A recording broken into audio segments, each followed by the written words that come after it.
Hello student, welcome to the 32nd lecture of coordination compound. My name is Ram Parmar और आज के lecture में हम लोग stability of coordination compound discuss करेंगे। बहुत ही छोटा सा टॉपिक है आज के लेक्चर में और नेक्स्ट लेक्चर में इसको कंटिन्यू करेंगे, factors affecting stability. Now before starting this lecture, 31st lecture के एंड में मैंने आपको जो होमवर्क के फॉर्म में पीडीएफ दिया था, आई होप आप लोगों ने सॉल्व किया होगा। एक बार उसको डिस्कस करते हैं, ज़्यादा बड़ा वीडियो नहीं बना रहे, और फिर हम लोग stability of the coordination compound का इंट्रोडक्शन लेंगे and then will stop the lecture. ठीक है, नेक्स्ट लेक्चर में हम लोग फैक्टर्स अफेक्टिंग स्टेबिलिटी कवर करेंगे। सो आप लोग वो वर्कशीट ओपन करिए, फिर हम लोग स्टार्ट करते हैं।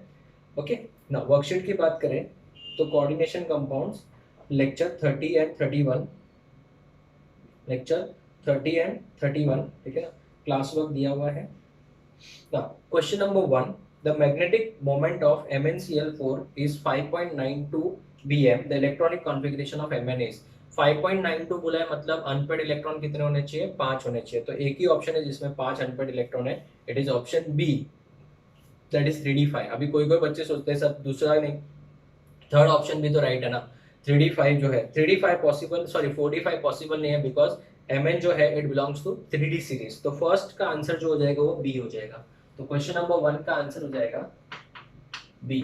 ठीक है, क्वेश्चन नंबर 2 देखिए, identify the complex which are expected to be coloured. किसमें कलर हो सकता है? ठीक है ना, अगर मैं फर्स्ट वाला देखूं तो फर्स्ट वाले में टिटेनियम जो है वो +4 है, तो +4 है तो 3d 0 हो जाएगा। टिटेनियम 22 होता है, 3d2 4s2 तो 0 हो गया। कॉपर की बात करें तो कॉपर, ये मिथाइल साइनाइड क्या है? एक लिगैंड है, उसके साथ में यहाँ पे क्या दिया है? Bf4 दिया हुआ है। क्या है? Bf4। एक प्रिंटिंग एरर है, इसको ट्वाइस कर दो। ठीक है, तो अगर मैं इसको ट्वाइस कर देता हूँ तो आप बताओ, ये तो न्यूट्रल लिगैंड है, Bf4 माइनस होता है, ठीक है, तो ये प्लस हो जाएगा, तो कॉपर इसमें +1 है, कॉपर +1 मतलब 3d10, तो इसमें भी dd ट्रांजिशन पॉसिबल नहीं है। ठीक है ना। ऑप्शन नंबर सी की बात करें तो क्रोमियम जो है इसमें +3 है, तो 3d5 4s1 होता है। ठीक है ना, क्रोमियम जो होता है वो 3d5 4s1 होता है, तो इधर से एक और इधर से दो, तो इधर अनपेड इलेक्ट्रॉन है, तो ये वाला कंपाउंड जो होगा वो क्या होगा? कलर्ड होगा। तो ऑप्शन क्या आएगा? सी। क्वेश्चन नंबर 2 का option C. Question number 3, I will not waste time in this, ठीक है, ये ऑलरेडी हमने पढ़ चुका है, बहुत बार आया हुआ है। ऑप्शन क्या आएगा? ए। क्वेश्चन नंबर 3 क्या था? पैरामैग्नेटिक तो इसका आंसर आएगा ए। क्वेश्चन नंबर 4 देखिए, which the complex showing magnetic moment of 2.82। अगर 2.82 है मतलब उसके पास में अनपेड इलेक्ट्रॉन कितने हैं बच्चों? 2 है। तो अगर 2 अनपेड इलेक्ट्रॉन है तो बेटा मुझे था फर्स्ट वाला ऑप्शन तो क्या है? डायामैग्नेटिक है, सबको पता है। दूसरा वाला जो है NiCl4 2-, ठीक है ना, NiCl4 2- की बात करें तो निकल जो है वो 28 होता है, तो 3d8 4s2 होगा। अगर 3d8 4s2 होगा तो निकल +2 लेते ही बेटा 3d8 4s0 हो जाएगा।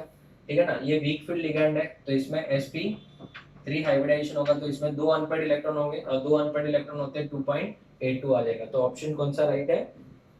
ऑप्शन बी राइट है। ठीक है, चलो क्वेश्चन नंबर 5 देखो। Question number 5, the expected spin only magnetic moment of this compound. FeCN6 4- का तो 0 है, ठीक है ना, और Fe6 इसका तो बेटा 5.92 है, ये हम लोग कैलकुलेट भी किया हुआ है, तो इसका आंसर आएगा डी। ठीक है ना, बहुत सारी चीजें तो याद है तो आप डायरेक्ट भी कर पा रहे हैं, आपको याद नहीं है तो आप कैलकुलेट करके भी चेक कर सकते हो। क्वेश्चन नंबर 6 देखिए, which of the following electronic arrangement gives the highest value of magnetic moment. किसमें मैग्नेटिक मोमेंट जो होगा मैक्सिमम होगा? तो magnetic moment is directly proportional to N होता है, ठीक है ना, जिसका एन ज्यादा उसका मैग्नेटिक मोमेंट भी ज्यादा। अगर D6 है ना, स्ट्रॉन्ग फील्ड लिगैंड की बात करें तो स्ट्रॉन्ग फील्ड लिगैंड है तो बेटा सब जगह पे पेयरिंग हो जाएगी, 2 3 4 5 6 पेयरिंग हो गई, तो बेटा अनपेड इलेक्ट्रॉन 0 हो गया, तो ये तो आंसर हो नहीं सकता। D7 हाई स्पिन, D7 अगर हाई स्पिन की बात करें तो D7 high spin, high spin कैसे होगा बच्चों? हाई स्पिन मतलब 2 3 4 5 6 और 7, तो इसमें 3 अनपेड इलेक्ट्रॉन है, D7 तीन ही अनपेड इलेक्ट्रॉन है। चौथा अगर बात करो D4 weak field ligand, weak field ligand है तो क्या होगा? 1 2 3 4, इसमें तो 4 अनपेड इलेक्ट्रॉन है, तो 4 अनपेड इलेक्ट्रॉन है तो डेफिनेटली मैग्नेटिक मोमेंट भी क्या होगी? ज्यादा होगी। और D2 इन strong field ligand 2 unpaired electron होंगे, तो आंसर इसका क्या आएगा? सी आएगा। 6 का आंसर सी हो जाएगा। 7th की बात करें तो ये एक एक्सेप्शन है, याद है, वोक्जा को 3, वो याद होगा सबको आई होप। वोक्जा को 3 क्या था याद है? वाटर और ऑक्सलेट रहेगा इन प्रेजेंस ऑफ Co+3, तो ऑक्सलेट वहां पे क्या होगा बेटा, एक स्ट्रॉन्ग फील्ड लिगैंड का काम करेगा। तो ये अगर एक्सेप्शन याद है, फनी 4 वाला मैंने दिखाया था Woxa-Co3, तो ये अपना काम आसान कर देगा। तो ये क्वेश्चन नंबर 7 है। क्वेश्चन नंबर 7 का आंसर इज डी। जबकि अगर आप नॉर्मल मेथड से सॉल्व करोगे तो पैरामैग्नेटिक आएगा, बट इसका रियल आंसर क्या आ जाएगा, diamagnetic, because of that exception मैंने लिखवाया भी था। Next, the magnetic moment of the complex अनायन। कौन है कॉम्प्लेक्स अनायन?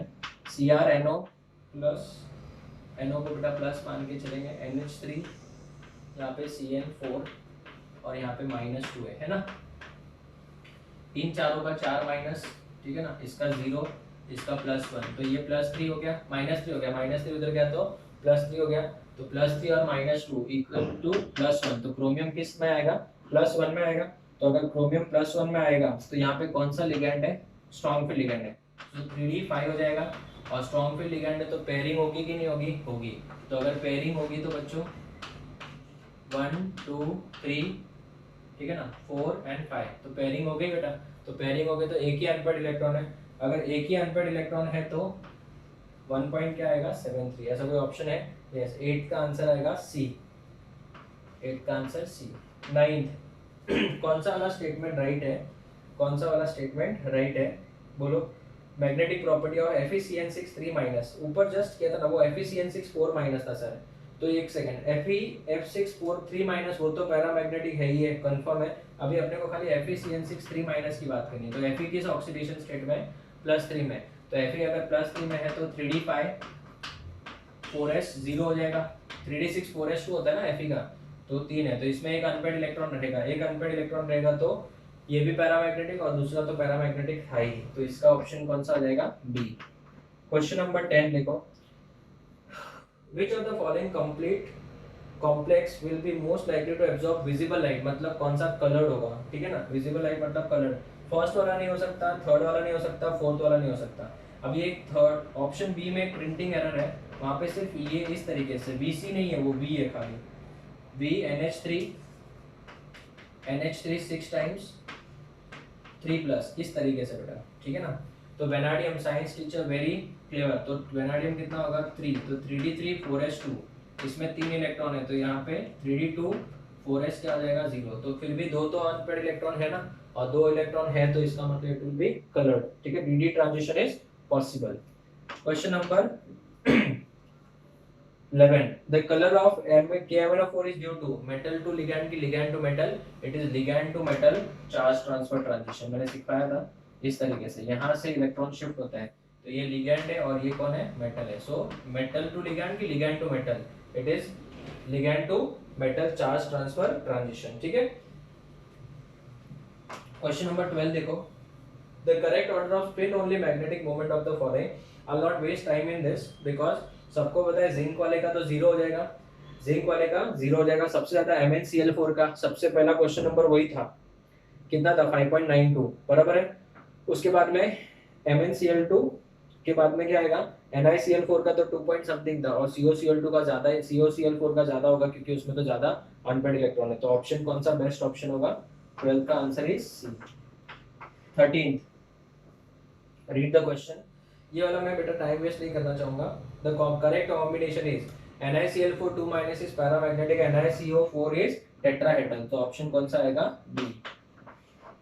क्वेश्चन नंबर 14 देखो बच्चों, read the question, consider the complex QP PQR, ठीक है ना, PQR, P का वैल्यू दिया है, Q का वैल्यू दिया है और R का वैल्यू भी दिया है। The correct order of ions and their spin only magnetic moment, सबसे ज्यादा स्पिन मैग्नेटिक मोमेंट किसका होगा, डेफिनेटली P का सबसे ज्यादा होगा। P का सबसे ज्यादा क्यों, ऊपर ही हमने सॉल्व किया है, सबसे ज्यादा P का होगा, तो P ग्रेटर देन, ऐसा कोई ऑप्शन है क्या, हाँ सर 2 है, ठीक है ना, 2 है। अगर मैं बात करूं वेनाडियम की, तो वेनाडियम वाले का कम हो जाएगा, क्यों, क्योंकि वेनाडियम बेटा ये वाला है, तो उसमें तो 2 ही अनपेड इलेक्ट्रॉन है, जबकि Fe वाले में तो बहुत सारे अनपेड इलेक्ट्रॉन भी और वाटर भी वीक फील्ड लिगेंड है, तो P के बाद क्या आना चाहिए, R आना चाहिए, R के बाद क्या आना चाहिए, Q, तो Q का सबसे क्या रहेगा, कम रहेगा। So this is question number 14। Next 15 की बात करो, 15 की बात करें अगर हम लोग, the correct order, important mark करना, the correct order of wavelength, the correct, I will read again, the correct increasing order of wavelength, अगर वेवलेंथ का वैल्यू बढ़ेगा तो एनर्जी का वैल्यू क्या होगा, कम होगा।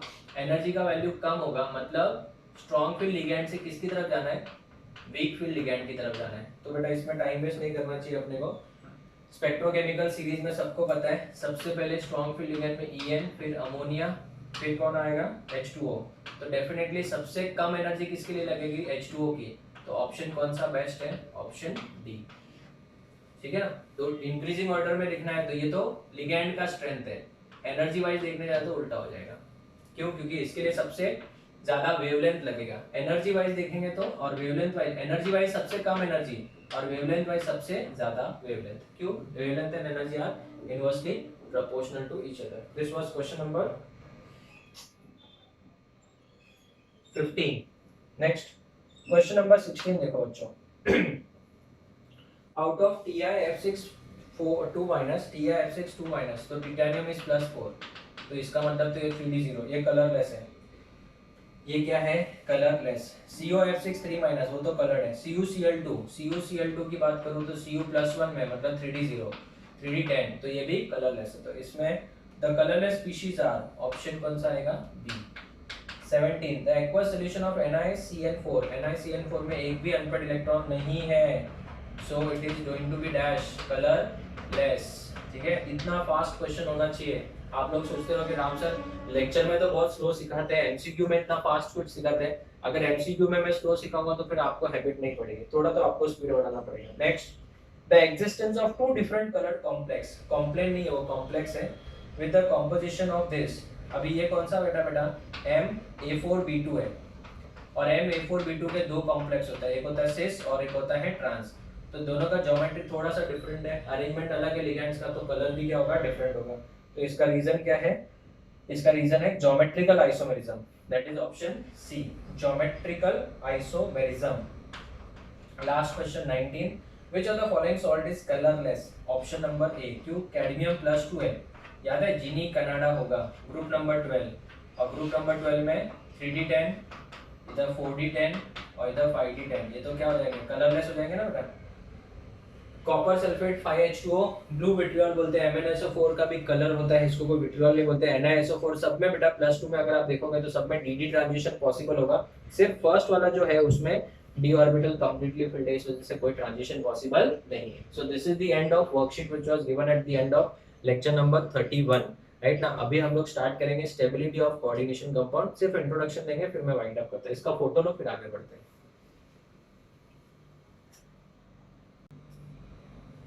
Okay students, so the next topic for the day is stability of coordination compound। इसका just introduction दे रहा हूँ, नेक्स्ट लेक्चर में हम लोग इसके फैक्टर्स अफेक्टिंग पढ़ेंगे, ठीक है ना। किसी भी कोऑर्डिनेशन कंपाउंड की जो स्टेबिलिटी है वो कैसे एक्सप्रेस की जाती है, ठीक है ना। एक्सप्रेस करने के लिए हमको थोड़ा सा केमिकल इक्विलिब्रियम में जाना पड़ेगा कि कैसे कोऑर्डिनेशन कंपाउंड बनता है। तो स्टेबिलिटी ऑफ कोऑर्डिनेशन कंपाउंड, एकदम simple statement, stability of coordination compound is expressed in terms of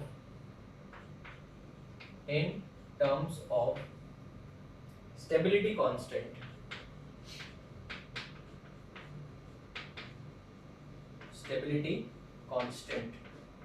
beta n, which is also known as formation constant,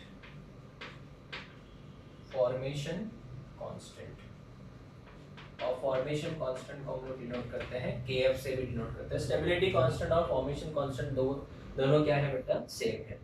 अगर कोई कोऑर्डिनेशन कंपाउंड बनता है, फॉर एग्जांपल मेरे पास एक मेटल है Mn+, ठीक है ना, ये मेटल आयन है। इस मेटल आयन में मैंने n टाइम्स लिगैंड जोड़ दिए, n टाइम्स क्या जोड़ दिए, लिगैंड्स, ठीक है। तो जब ये कंपाउंड कंबाइन होंगे तो यहाँ पे क्या बनेगा, एक कोऑर्डिनेशन कॉम्प्लेक्स बनेगा MnN, और यहाँ पे प्लस और माइनस कुछ भी हो सकता है n, ठीक है ना। ये क्या है आपका coordination complex, this is a coordination complex, बराबर है। अभी अगर मैं बात करूं इस कॉम्प्लेक्स के बारे में, तो इसका जो KF होगा, या फिर KN ले लेते हैं, KF ले लेते हैं, चलो so it is chemical equilibrium में क्या पढ़ा हमने, it is always concentration of product upon concentration of reactants, इस तरीके से बराबर है। It is concentration of product upon concentration of reactant with each coefficient raise to power के फॉर्म में होगा। तो ये है आपका केएफ। अभी हमको लगता है कि ये एक ही स्टेप में बन गया, बट ऐसा नहीं होता है। कोऑर्डिनेशन कॉम्प्लेक्स बहुत सारे स्टेप्स में बनता है। So a coordination complex is formed in various steps, ठीक है। अभी ये जो है कोऑर्डिनेशन कंपाउंड मैंने यहाँ पे लिख तो दिया, बट ये एक स्टेप में बनता नहीं है। It occurs in various steps. Like example, अगर मैं इसका मैकेनिज्म में लिखने जाऊँ तो स्टेप नंबर 1 में समझो आपका मेटल है Mn+, ये फर्स्ट लिगैंड है और ये इसके साथ में बेटा बॉन्ड बना के क्या बना रहे हैं, कोऑर्डिनेशन कॉम्प्लेक्स का फर्स्ट बना रहे हैं Ml+-N, है ना। तो अगर मैं लिखना चाहूँ तो K1 मतलब फर्स्ट वाला, स्टेप वाइज कांस्टेंट बोल सकते हैं। K1 फर्स्ट वाला लिगैंड जुड़ा ना, तो यहाँ पे क्या आएगा Ml+-N, कुछ भी हो सकता है, प्लस भी हो सकता है, माइनस भी हो सकता है। यहाँ पे M और यहाँ पे L हो जाएगा, है ना। तो अगर हम लोग बात करें स्टूडेंट्स,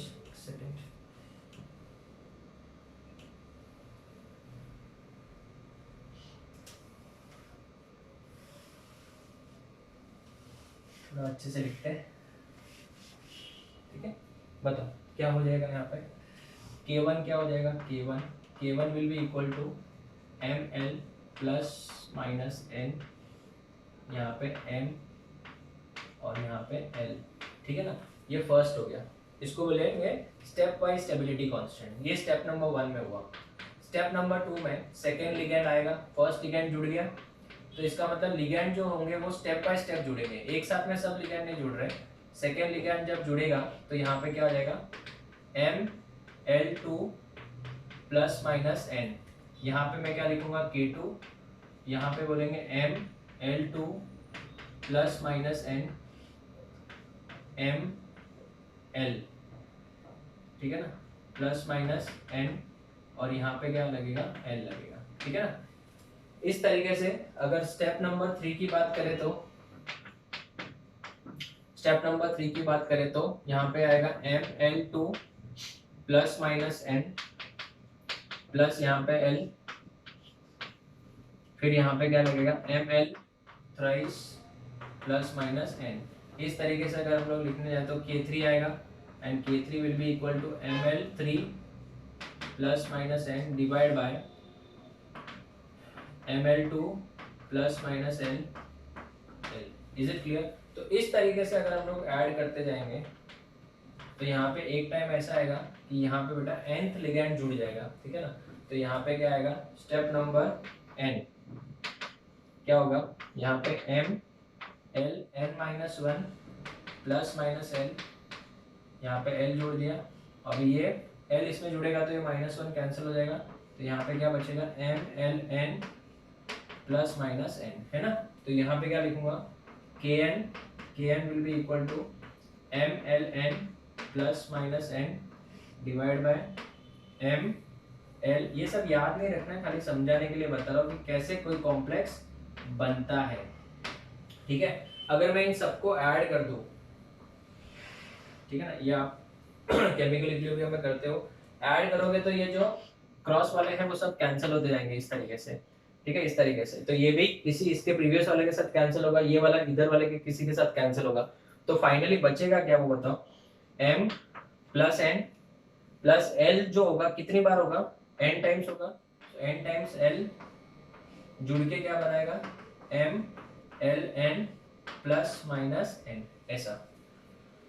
तो इसके अंदर जो होगा वो ये K' ले लेते हैं और यहाँ पे KF ले लेते हैं, फॉर्मेशन है ना, तो KF will be equal to, ये इसका आंसर आएगा यही होगा, तो Mln+-N अपॉन M+, और यहाँ पे क्या आएगा L⁻n आएगा, हाँ या ना।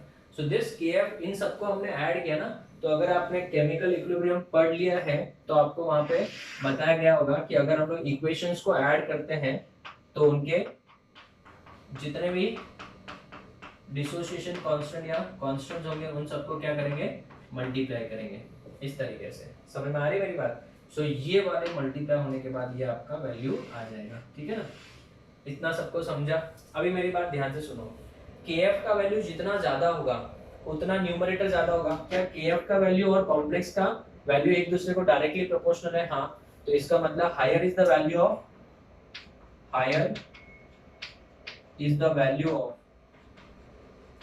higher is the value of stability constant. Higher is the value of stability constant. More stable is the complex. More stable is the complex. Complex उतना ही क्या ज्यादा stable हो जाएगा. So more stable is the complex. Higher is the value of stability constant. More stable is the complex. Is it clear? जितना ज्यादा होगा उतना आपका कॉम्प्लेक्स का स्टेबिलिटी भी क्या होगा, ज्यादा। अभी एक दो एग्जांपल्स में सॉल्व करके बताऊंगा। ये वाला आपको याद रखने की जरूरत नहीं है एज सच, ठीक है ना, एनसीईआरटी में दिया है। ये जो मेटल आयन है वो कौन से फॉर्म में होना चाहिए? आयन है तो ऑब्वियसली एक्वस फॉर्म में ही होगा, ठीक है ना। तो एनसीईआरटी में शायद यहाँ पे इसके साथ में वाटर लिखा हुआ है, बट उसकी एज सच जरूरत नहीं है, ठीक है। तो आप ये फोटो ले लो, फिर मैं आपको एक दो एग्जाम्पल्स बताता हूँ।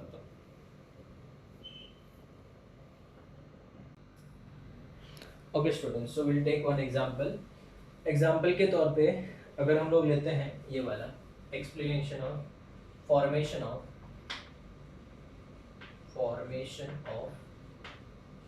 AgNH3 ट्वाइस +1, ठीक है ना, इसका फॉर्मेशन। तो यहाँ पे बच्चों ये कौन है? मेटल है, और ये कौन है? लिगेंड है ना। कितने लिगेंड है? 2। तो कितने स्टेप्स में होगा ये रिएक्शन? 2 स्टेप में होगा। तो स्टेप नंबर 1 में बताओ क्या होगा? Ag प्लस एक अमोनिया के साथ कंबाइन होके क्या बनाएंगे? सबसे पहले AgNH3 प्लस बनाएंगे। इसका जो K1 एक्सपेरिमेंटली देखा गया है, अगेन आई एम सेइंग, कैसा देखा गया है बच्चों? एक्सपेरिमेंटली चेक किया गया है। इसका जो K1 का वैल्यू है वो आपको याद नहीं रखना है, मैं तो इसे बता रहा हूँ, 10⁻³ है, ठीक है। जब स्टेप नंबर 2 देखा गया इसका, स्टेप नंबर 2 में क्या होगा? सेकेंड वाला लिगेंड भी जुड़ेगा इसमें, तो AgNH3 प्लस और दूसरा वाला लिगेंड जुड़ेगा। तो दूसरा वाला लिगेंड इसमें जुड़ेगा तब ये पूरा कॉम्प्लेक्स रेडी हो जाएगा। AgNH3 ट्वाइस प्लस इसका जो K2 देखा गया है प्रैक्टिकली वो है 5 × 10⁻⁴। यस, 5 × 10⁻⁴ होता है, ठीक है ना।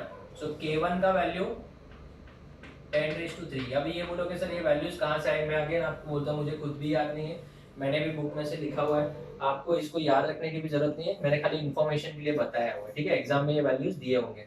अगर मैं इन दोनों रिएक्शंस को ऐड कर दूं तो, अगर मैं इन दोनों रिएक्शंस को क्या कर दूं? ऐड कर दूं, तो ऐड करते बच्चों ये वाला पार्ट और ये वाला पार्ट तो कैंसिल हो गया, ठीक है। ये सब आप केमिकल इक्विलिब्रियम में करते ही हो, ठीक है। यूट्यूब पे मैंने लेक्चर डाला है केमिकल इक्विलिब्रियम, किसी को अगर डाउट है तो देख सकते हैं, क्विक रिवीजन वाला, ठीक है। ये वाला देखिए AgNH3 ट्वाइस प्लस, अभी अगर मैं बताऊं यही मेरा कॉम्प्लेक्स है, ठीक है ना। तो अगर मैं इसका K पूछूं, K फॉर्मेशन कांस्टेंट, राइट, तो क्या होगा? इन दोनों को मल्टीप्लाई करेंगे, 5 × 1 = 5 × 10⁻⁷। तो इनके वैल्यूज थोड़े हाई रहते हैं, ठीक है, डेफिनेटली इनकी वैल्यूज थोड़ी क्या रहती है? हाई। तो ये फर्स्ट वाला एग्जांपल हो गया। दूसरा अगर समझो, बोलो मैकआर्थर फॉरेस्ट साइनेट प्रोसेस पढ़ा है हमने? हाँ सर। तो फॉर्मेशन ऑफ AgCN ट्वाइस, इधर -1 था, राइट। अगर मैं इसका स्टेप वाइज नहीं लिखूं, डायरेक्ट लिख दूं, Ag plus 2Cn- gives coordination compound AgCN twice minus. तो इसका जो KF वैल्यू एक्सपेरिमेंटली देखा गया है वो वैल्यू है बेटा बहुत ज्यादा, इट इज 7.5 × 10⁻19। 7.5 × 10⁻19, तो ये तो बहुत ज्यादा है सर। तो बहुत ज्यादा मतलब सिल्वर का कौन सा वाला कॉम्प्लेक्स ज्यादा स्टेबल है, ये वाला, कौन सा वाला, साइनाइड वाला complex is much more stable है। तो इसका मतलब ये हुआ कि अगर एग्जाम में आपको दे दिया जाए question wise compare the stability, compare the stability of following, compare the stability of following, ठीक है ना। एग्जाम्पल के तौर पे अगर हम लोग को दे दिया ये वाला क्वेश्चन, ठीक है ना, ए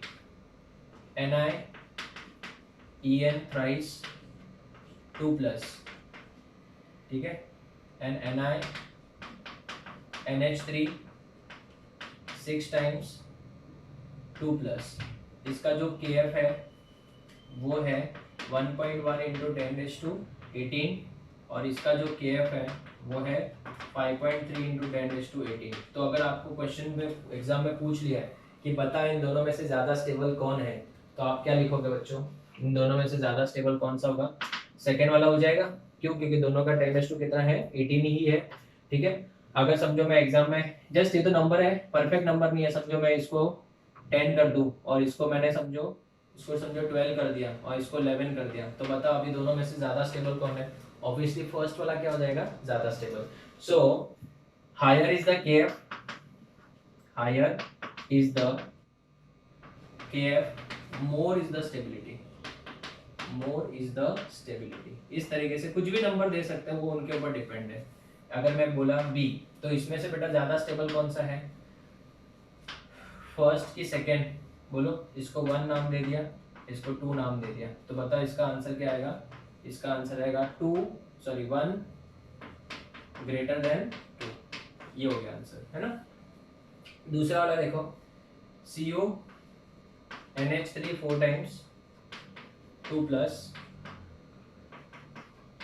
इसका KF दिया हुआ है 4.5 इंटू 10⁻11, ठीक है ना, और इसका CuCN 4 टाइम्स 2-, है ना, इसका KF दिया हुआ है 2 इंटू 10⁻27। तो बताओ इन दोनों में से ज़्यादा स्टेबल कौन है, ये 1 है और ये 2 है, तो इसमें ज़्यादा स्टेबल कौन आएगा, स्टेबिलिटी हो जाएगी 2 की ज़्यादा कि 1 की ज़्यादा, 2 will be stable than 1, क्योंकि 10⁻27 और 10⁻11 है। तो अगर एग्जाम में बेटा KF का वैल्यू दिया है तो एज इट इज डायरेक्टली अपन कर सकते हैं, ठीक है ना। तो एग्जाम में बेटा ये वाला पार्ट अपन डायरेक्टली कर सकते हैं। अभी पता चला मैच करता है फॉरेस्ट साइनाइड प्रोसेस में 10⁻19 आता है, इसका मतलब that complex is highly stable. तो इसका मतलब क्या हुआ, in that case the compound will be highly stable और फॉर्म भी जल्दी से होगा, ठीक है। नाउ एक और नोट लिख लेता हूं मैं, फिर अपन माइंड अप करते हैं। KF is called as formation constant, KF को हम लोग क्या बोलते हैं, फॉर्मेशन कांस्टेंट, और it is also known as which constant, stability constant, इसको स्टेबिलिटी कांस्टेंट भी बोलते हैं ना। बट अगर मैं इसका उल्टा कर दूं, KD का मतलब होता है 1/KF। सर ये तो फॉर्मेशन का उल्टा हो गया, D का मतलब डिसोसिएशन, मतलब ये रिएक्शन रिवर्स, इससे क्या पता चलेगा कॉम्प्लेक्स कितना ज्यादा अनस्टेबल है। So it is also known as dissociation constant, or it is also known as instability constant। कौन सा constant, instability constant। instability constant का मतलब कितना वो अनस्टेबल है। जनरली अपना रूल क्या है बच्चों, अगर KF ज्यादा होगा तो KD क्या हो जाएगा, ऑब्वियसली कम हो जाएगा। So more is the stability of the complex, more stable is complex, ऐसा लिख देते हैं, more stable is complex. Complex क्या हो जाएगा बेटा, ज्यादा स्टेबल हो जाएगा, एकदम simple, more stable is the complex. तो याद रखना जितना ज्यादा KF होगा उतना कम KD होगा, उतना ज्यादा स्टेबल क्या होगा, कॉम्प्लेक्स होगा, ठीक है। तो ये एग्जाम में आप जब इलेक्ट्रोकेमिस्ट्री पढ़ते हो तो वहां पे कभी आपको यूज आ सकता है, वो लोग आपको ये रिएक्शन लिखने बोलेंगे, explain the formation of this, उसमें आपको ये लिखना है। और अगर कभी बोलेंगे कि dissociation constant of this complex, तो मतलब इसका उल्टा लिखना है, तो वो KD का वैल्यू होगा, KF का वैल्यू नहीं। ना स्टूडेंट्स, आज के लेक्चर में मैंने आपको सिर्फ छोटा सा टॉपिक डिस्कस किया है, खाली आप लोगों को स्टेबिलिटी, आप भी शॉक होते रहेंगे हमसे इतना छोटा लेक्चर कैसे बनाया, ठीक है। तो टाइम कांस्टेंट की वजह से मैंने आज छोटा वीडियो बनाया। तो आज मैंने सिर्फ स्टेबिलिटी ऑफ कोऑर्डिनेशन कंपाउंड्स के बारे में बात किया, ठीक है। नेक्स्ट लेक्चर में मैं स्टार्ट करूंगा फैक्टर्स अफेक्टिंग स्टेबिलिटी, कौन सी चीजें हैं इसमें बहुत इंपॉर्टेंट वर्ड है, जैसे इरविंग विलियम ऑर्डर आएगा, चार्ज डेंसिटी क्या होता है, बेसिसिटी क्या है, मैक्रोसाइक्लिक इफेक्ट क्या है, अच्छा टॉपिक है, तो उसके ऊपर लगभग हमारा 30 से 35 मिनट का एक छोटा वीडियो बनाएंगे, 33rd लेक्चर नंबर, वो हम लोग पढ़ेंगे। तो उसमें मैं आपको कौन कौन सी चीजें जो है वो स्टेबिलिटी को अफेक्ट करती है। तो आज मैंने आपको खाली इतना बताया कि स्टेबिलिटी ऑफ कोऑर्डिनेशन कंपाउंड क्या होता है। नेक्स्ट लेक्चर में factors affecting stability of coordination compound discuss करेंगे, ठीक है। So will stop the lecture over here, will continue in the next lecture. Till then, thank you students, take care.